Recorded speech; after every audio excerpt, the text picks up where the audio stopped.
উল্লেখযোগ্য এটা রাসূলের বাণী, আমাদের নবী হযরত মুহাম্মদ সাল্লাল্লাহু আলাইহি সাল্লামের একটা উৎকৃষ্ট বাণী আছে। যারা অধ্যয়ন করেছেন তারা আলহামদুলিল্লাহ, আর জেনেছেন তারাও আলহামদুলিল্লাহ তাদের ব্যাপারে, তাই না?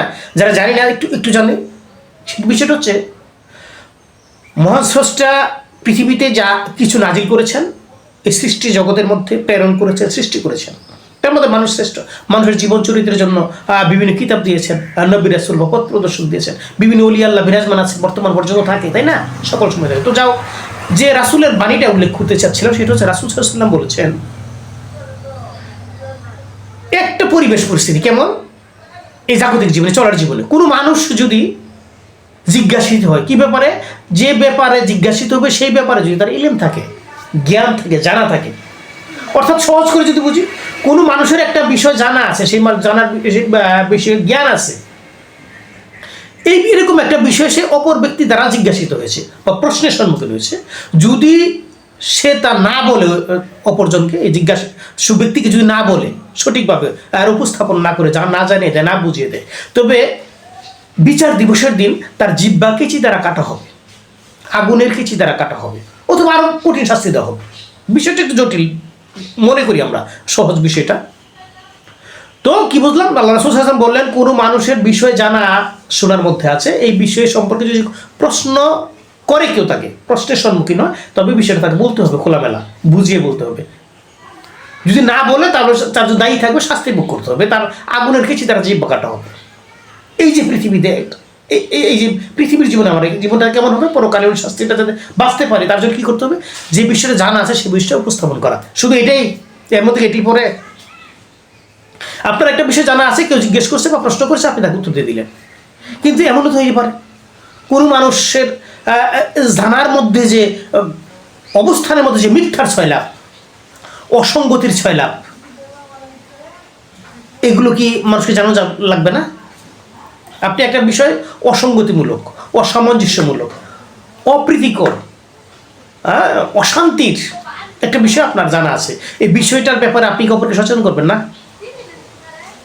অবশ্যই করতে হবে। মানুষ নগদে বিশ্বাসী।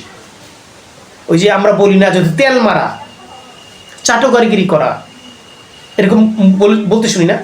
কোনো মানুষ যদি কোনো মানুষকে সত্য না, আসলে মিথ্যা চাটকারিগিরি করছে, তেল মারার মতো করছে, তুষামুদ্গিরি যেটাকে বলি, কি করছে, একেবারে তার ইজ্জত সম্মানের ব্যাপারে একেবারে তার মধ্যে যে গুণ নাই, তার সেটাকে বিরাট বড়ত্ব সহিত বর্ণনা করছে, বড় দেখাচ্ছে, সে মানুষ খুশি হয়।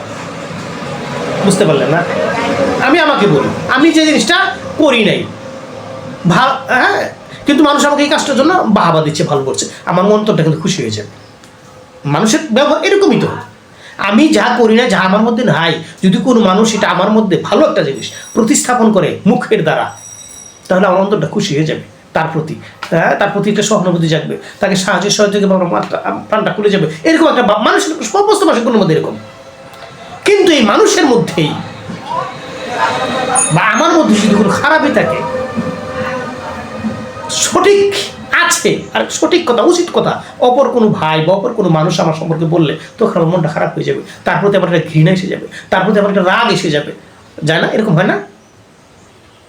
যে কাজটা আমার মধ্যে নাই, একটা ভালো কাজ আমার মধ্যে নাই, কিন্তু অপর মানুষ শুধু মিশা তুষামুদি তেল মারা মতো বানায় বলছে, আমার মনটা খুশি। কিন্তু আমি একটা মন্দ মানুষ, আমার মধ্যে একটা মন্দ গুণ আছে, অপর ভাই সঠিক কথা বলেছে, এটা যদি আমার সামনে বলে বা আমার আড়ালেও বলে, আমি শুনতে পাই, আমার মনটা খারাপ হয়ে যাবে তার প্রতি। কেন হবে এরকম? যদি আমরা এতে বাঁচতে পারতাম, তাহলে আমার জীবনটা কখন হতো বলেন? সঠিকভাবে সত্যি ভালো হতে পারতাম। যখনই আমি মানুষের ওই তুষামুদি বা তেল মারা কথায় খুশি হই, তখন আমার আত্মারা কলুষিত হয়। আর যদি আমি উচিত কথা, হক কথায় আমার যে দোষ আছে এটা যে বর্ণনা করছে, তার প্রতি যে আমি কৃতজ্ঞতা প্রকাশ করতে পারতাম, নিজেকে সংশোধন করতে পারতাম, তাহলে আমার আত্মার পরিশুদ্ধ হতো, নূর পেত। বিষয়টা এরকম কিনা? আসলে আমরা এরকম হতে পারি না, এরকম হতে পারি না। এরকম হতে পারি না কেন? এগুলো আসলে একটু বিবেচনা করা দরকার, বিবেচনা করা উচিত।